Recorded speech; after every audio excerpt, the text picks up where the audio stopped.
We now look at today's business news. My name is Carol Jenga.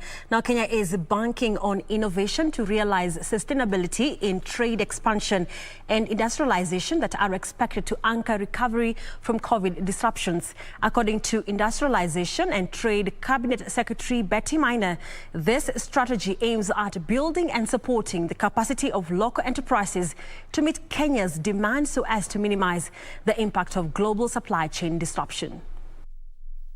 According to the 24th edition of the Kenya Economic Update by the World Bank, from recovery to better jobs, growth has been supported by rebounds in industry and especially services, with overall economic performance expected to rebound to about 4.9% this year and next year.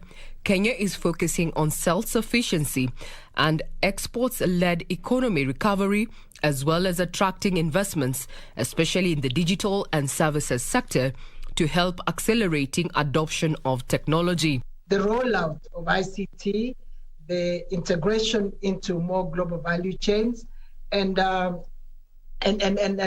e-government is going to help us a lot more in recovering and ensuring that this recovery is leads to shared growth.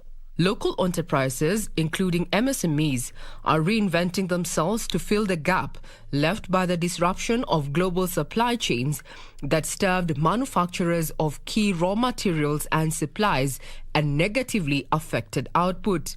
COVID-19 exposed massive inadequacies and weaknesses in existing national and regional and global responses to such pandemics.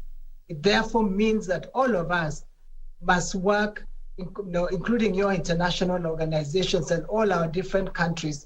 We all must work collectively to develop lasting responses to the current and future pandemics and to ensure minimal economic disruptions in the event of future pandemics. Further, Industrialization and Trade Cabinet Secretary Betty Maina says there are efforts to use technological innovations to address other challenges the country has been grappling with, such as drought, flooding and pest invasion. She says there's need to address the socio-economic gap that feeds the digital divide. She made the remarks during the WTO panel discussion on the role of trade in developing countries' road to recovery that was held virtually. Regina Maina reporting for Prime Edition.